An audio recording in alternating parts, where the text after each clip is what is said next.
Hey guys, so we may have set a record for longest time between layout updates. Remember this one from a year and a half ago? Probably not. Even YouTube thinks it's too old to show up on our playlist. So today, it's time for a big update.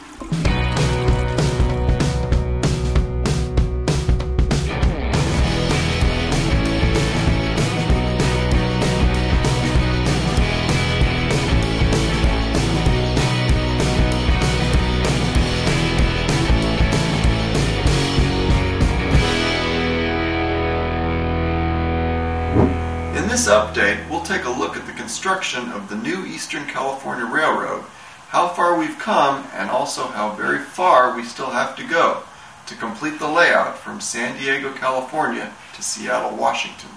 So first, let's look at an overview of the prototype we're modeling and where we're deviating from the prototype in what is commonly known as freelancing or ProtoLancing.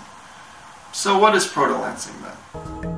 ProtoLancing is building a prototype-based model railroad while adding non-prototype or freelance elements. A good example on our layout of this concept is Disneyland. On the prototype, the Santa Fe's surf line's closest approach to Disneyland was the city of Anaheim, a couple miles away. On our layout, the surf line actually runs right alongside the Disneyland Railroad, allowing us to include the theme park on the layout and conserve space. In fact, Anaheim is also on the layout, just a few feet away. We actually took ProtoLancing even further when our list of items the layout must have was originally created. So what were some of those design elements? Model the west coast of the United States through Eastern California with the longest mainline run possible given the space, approximately 40 by 80 feet. Expand available garage space, originally 20 by 20, by using modular outdoor sections and lightweight construction methods. Showcase all major cities along the route with large yards for switching, industries along the way, and passenger operations. Follow the route of the fictional Amtrak train Sierra Prospector from Los Angeles to Seattle via Eastern California, Oregon, and Washington states. As you can see from the core requirements, the route deviates from modern prototypes at Cerros, California in the south and Reno, Nevada in the north. This part of the line follows a proposed route of the old Carson and Colorado narrow gauge through the Owens Valley in California and the eastern Sierra Nevada mountains. The route the CNC settled on was actually less mountainous further east, but since we already will have a lot of desert running, the mountainous route was chosen for more interesting and challenging railroading. The rest of the route follows existing tracks, so ProtoLancing there will be minimal. The layout's first year involved constructing Los Angeles in the garage as well as Union Station, a focal point of passenger operations. From there, holes were punched in the garage and the first peninsula consisting of 4 outdoor modules was constructed. The first deck of this section largely contains the massive Amtrak 8th Street and Hobart freight yards. These are by far the biggest yards on the layout and took all the surplus track from old layouts to build.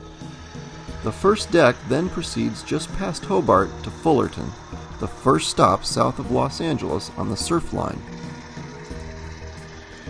Next, the second deck of this peninsula was built slightly inset from the layout edge so as to allow plenty of workroom for the yards below. The trade-off here is that the second deck, which holds Glendale and Burbank, are not suitable for switching because they are too far to reach comfortably by hand. All switches are handled by Barrett Hill touch panels, which is a topic for another video. At this point, 2 temporary cutbacks allowed for continuous running on the first peninsula. One of the cutbacks is even designed to model the coast route, which diverges from Southern Pacific's Valley Sub at Burbank Junction. Later in the layout's first year of operation, the second peninsula was built allowing both the southern and northern runs of the layout to be extended from Los Angeles. On the bottom deck, we picked up Anaheim, Disneyland, and Santa Ana as the southern terminus. At Santa Ana, another temporary cutback takes us right back to Fullerton. You can see the southbound tracks just dead end at Irvine. A few operators have had the misfortune of trying to get to San Diego without the benefit of tracks.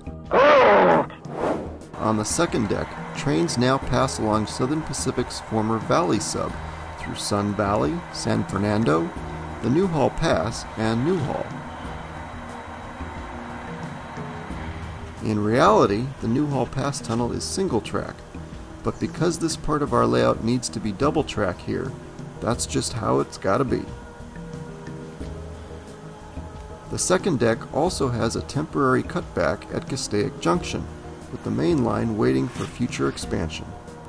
In fact, down on the first deck, San Diego is already in place, but not connected to anything, just yet.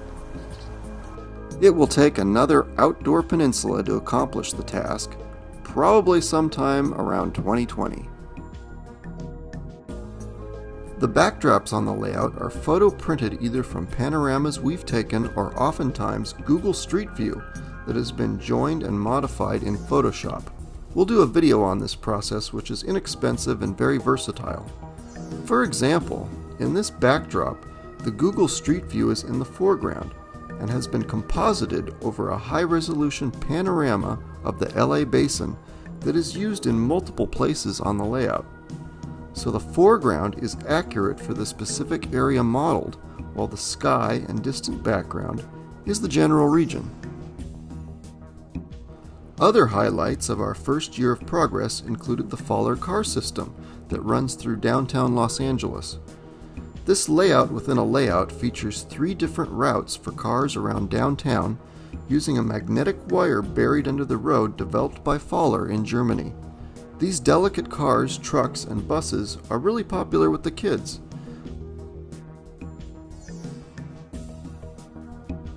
Nevertheless, it's still entertaining when they invariably cross paths and crash into each other just like the real thing. In 2018, the third and fourth decks were built across all the existing benchwork. This created another completely standalone model railroad that is not yet connected to the lower 2 decks. In fact, these decks won't be connected until the completion of all mainline track, probably around the year 2024. At that point, you'll be able to run a train from San Diego to Seattle across the entire layout. Our best guess is that the transit time for a train will be somewhere between 4 and 5 hours one way.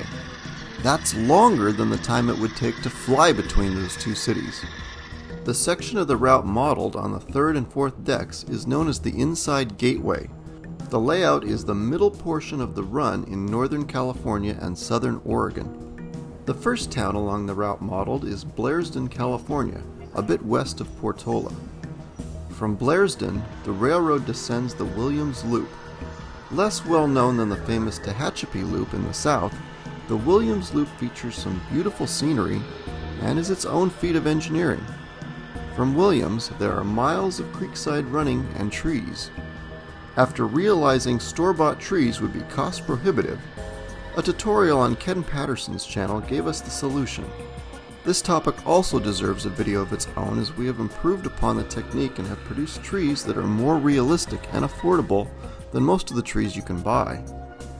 Over the course of 2018, a rough estimate of trees planted is well north of 500 trees. Next, the line comes to the famous Ketty Y, another Western Pacific engineering marvel.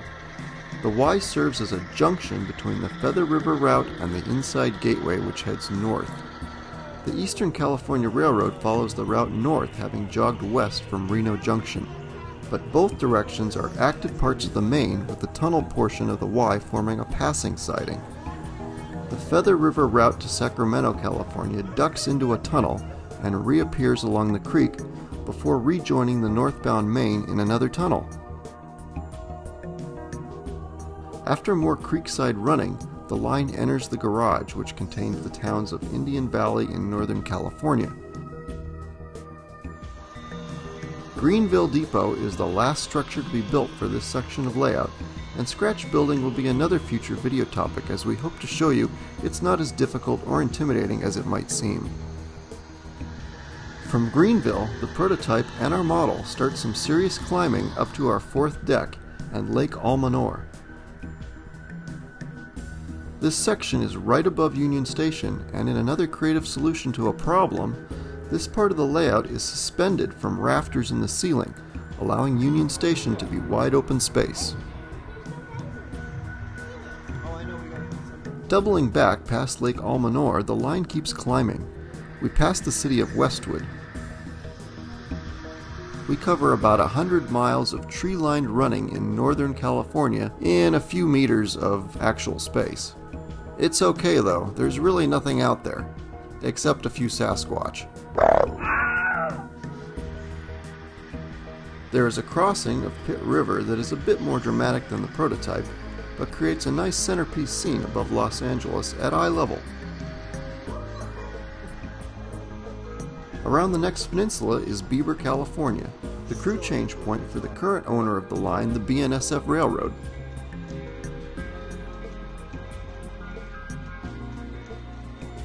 There are a few of the inevitable Justin Bieber references here, though the town is actually named for a judge, Nathan Bieber. After Bieber, trains pass through more sparsely populated towns.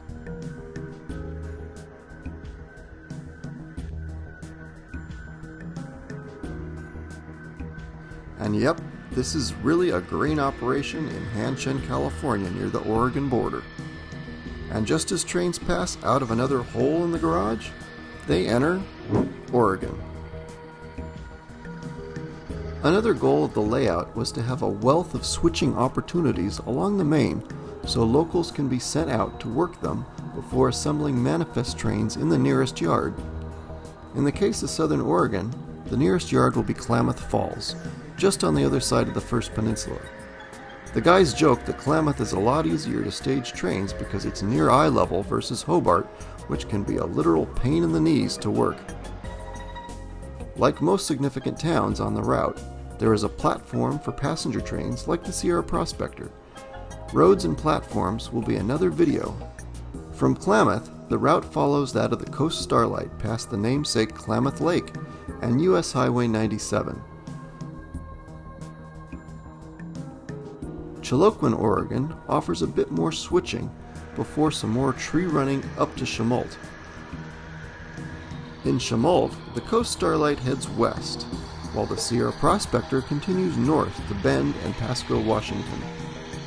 The cutoff toward Willamette Pass and Portland is modeled as, you guessed it, another cutback reverse loop. Chemult is the end of the line for the inside gateway section, for now. Next year, a 5th deck will be added in the garage and the first outdoor peninsula. It's the only portion of the layout that will have a 5th deck, as this was needed to complete the mainline run into Seattle, which, you guessed it, will be right above Los Angeles Union Station. So picture a Space Needle and all that fun stuff up here for next Christmas. 2019 will also hopefully see the main lines extended a little bit further, although the reversing loops will still be where they currently are. So that's where we've left off after 2 years of layout progress. I do apologize for the lack of updates, but as you can see, myself and some of the gang have been pretty busy. If you've enjoyed this layout update, please consider subscribing to our channel. Until then, keep it on the rails.